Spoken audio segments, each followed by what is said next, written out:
Hello again, everyone. Edwin Learnard back once again. In this YouTube astrological segment, I'm going to be talking about the Libra Soulmate, and yes, this does apply and pertain to the Sun, Moon, and Ascendant. Well, anyway, people, the first thing I'll look at as far as a potential soulmate for Libra is the sign opposite them, of course, which is Aries. And Aries also falls on the 7th house cusp of marriage in a solar or natal chart for Libra. This could be a very good prospective soulmate because one's characteristics complement the other. Libra can be very non-combative and very peaceful. Aries is more confrontational and generally nature is not as peaceful. Aries is much more aggressive than Libra. Libra not nearly as aggressive.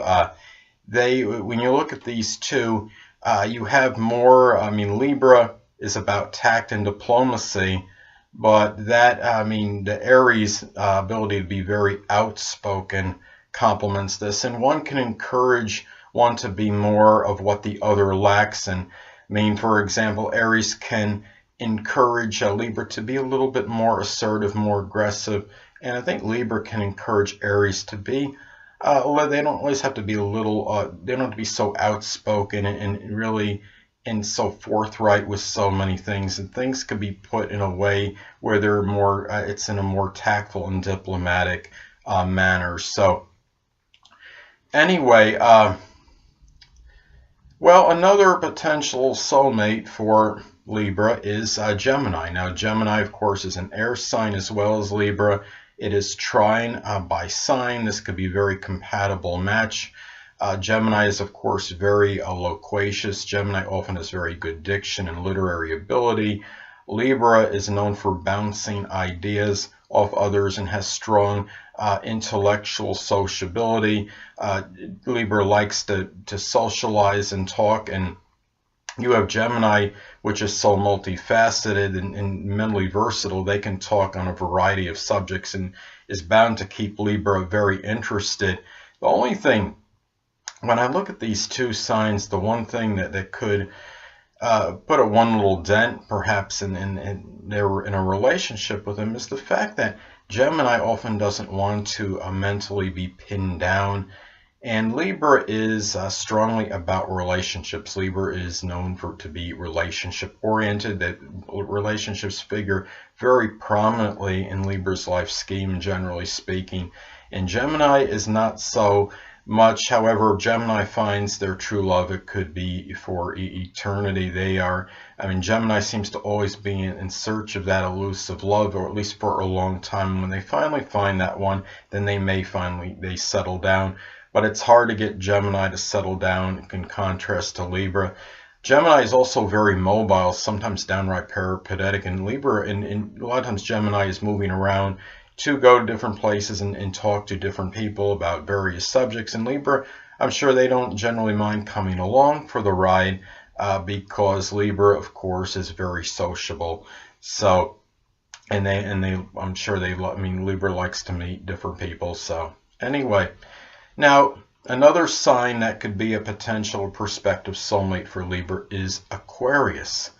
Now, Aquarius, it is trine by sign to Libra. That it is another air sign. Now, Libra likes to bounce ideas off their partner. Now, Aquarius can have a plethora of innovative and ingenious ideas and thoughts. And the thing about it is Libra is really, Aquarius is progressive, and Libra can be very open-minded to new ideas. They're not so stuck always on what they think is right. They are a little bit more flexible than Aquarius. The main thing that could put a problem in this relationship is the fact that Aquarius, of course, is a fixed sign, and they could be what I refer to as immutable in terms of their thinking. Even though they are progressive and forward thinking, they could be very willful regarding their thoughts and their ideas, no matter how radical they are. And Libra would often be the one that would have to acquiesce, so to speak, or find a way to compromise in situations with Aquarius, because Aquarius being fixed could be more uncompromising. So anyway, Another thing about that match too is the fact that Aquarius, like Gemini, is not as strong to be pinned down as much as Libra in a relationship situation. Aquarius is known to be the nonconformist. You might find some Aquarians that might be averse to having a significant relationship for a longer period of time than the average person. And they're really, the thing about it is Aquarius does not like anything regimented, and sometimes they might see marriages that's really one of the few things that might not be great for this combination. But overall, it could be a very good match for Libra and a potential soulmate. Now, to talk about Leo as a potential soulmate for Libra. Well, Libra can charm the socks off Leo, and they could laud them and really know what to say, to the sweet things to say to Leo, and to get just rub Leo the right way, and really Leo can often reciprocate. And Leo is known to be very generous and magnanimous, and they will reciprocate that way for Libra. Libra often wants to get things to enhance their appearance, and they're often about beauty, and Leo often would be more than happy to spend money on them for that. I could see these two making a good combination for entertaining guests. Leo can thrive on entertainment, and Libra is very charming and sociable, and they could talk storm off the guests and really know what to say to the people that they entertain. So anyway, well, Sagittarius could be another potential soulmate for Libra. Now, because Sagittarius is so philosophical and Libra likes to bounce ideas off partners, they could be very well bouncing a lot of philosophies and philosophical thoughts off each other. Both these signs, of course, are masculine, suggesting extroversion. Sagittarius could be very expansive and upbeat. Libra, of course, could be very positive because it is a masculine sign.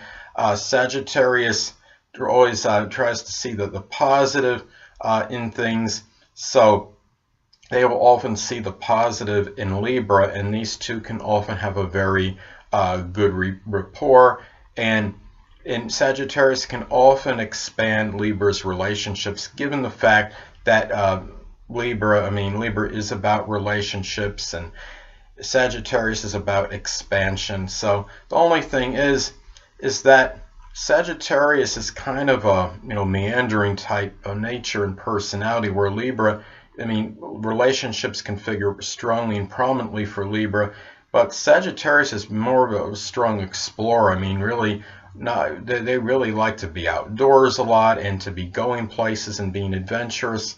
So it could be hard to pin Sagittarius down, but as far as the personalities go, overall, this could be a very good match and a prospective soulmate for Libra. Now, if you look at another potential soulmate for Libra, would be if someone has their North Node making a conjunction to their Libra Sun, Moon, or Ascendant North Node in Libra as well, in the same sign as well. So now, because the North Node is tied in with the destiny and future, these two could wind up being connected with the future for each other. Also, you look at this, what's positive about this is that the Libra Sun, Moon, or Ascendant person can figure prominently in that future for that person, can also be helping develop those attributes of that North Node person, because the North Node is about what you're aspiring to be, as opposed to the South Node. The North Node is what you're trying to develop as far as your attributes and abilities, and Libra can really do a good job in terms of helping that North Node person develop them. So anyway, well, another thing too is I look at the South Node making the conjunction to Libra Sun, Moon, or Ascendant, and South Node in Libra conjunct Libra Sun, Moon, or Ascendant. And a lot of people see this as a good match because it could indicate a past life tie. It could be a very strong instantaneous connection, but it's really not. I don't see it as that great, because the South Node really is the area in your life, your attributes and abilities, what you're trying to get away from, or at least incorporate a little bit into the North Node, but you're trying to use the North Node more than the South Node. And the thing about it is that the Libra Sun, Moon, or Ascendant person can wind up encouraging what's connected with that person's South Node and giving energy to it. And also, the South Node person could wind up perhaps unwittingly or inadvertently dissipating the energy of the Sun, Moon, or Ascendant person. If it's the Moon, it's more of an emotional drainage. The Sun or Ascendant could be actually the literal vitality, stamina, or energy. So I don't think it's as good as match as what a lot of people say about it. So anyway, doesn't mean they can't be connected, but it's still, I like the North Node better. Well, anyway, also another good perspective or potential soulmate for Libra is when someone's Venus makes a conjunction to their Sun, Moon, or Ascendant, and Venus in the same sign, making that conjunction to the Sun, Moon, or Ascendant in Libra. Now, the thing too is if you have this, well, the Venus person can very well love the outside if it's the conjunction to the Ascendant. If it's a conjunction to the Libra Sun, then they could very well love the Sun. They love the inside more of the person if it's a conjunction to the Sun. If it's a conjunction to the Moon, then it's more about perhaps loving the unconscious characteristics of the person. Now, last but not least, another good match could be for a potential prospective soulmate for Libra is if one's Juno makes that conjunction to the Libra Sun, Moon, or Ascendant. Juno is in Libra as well, because Juno can represent what we're in terms of the marriage partner that one needs or requires. And if it's safe, it makes a conjunction to one's Ascendant in Libra, then those outer characteristics, the outer demeanor that person is projecting, can very well match what that Juno person is looking for in marriage partner or significant other. Well, anyway, people, that'll conclude this YouTube astrological segment for the Libra soulmate, and stay tuned next time where I'll be talking about the Scorpio soulmate. Two things I want to get with you on before I head out. Firstly, the stars may impel but do not compel. And secondly, never isolate any single astrological element, aspect, planetary placement, position, configuration, influence, or what have you, and make an analysis of a person, astrologically speaking, based on this alone, because astrologically speaking, the person is the sum of all their components in their natal chart and not just one. Until next time, people, stay well.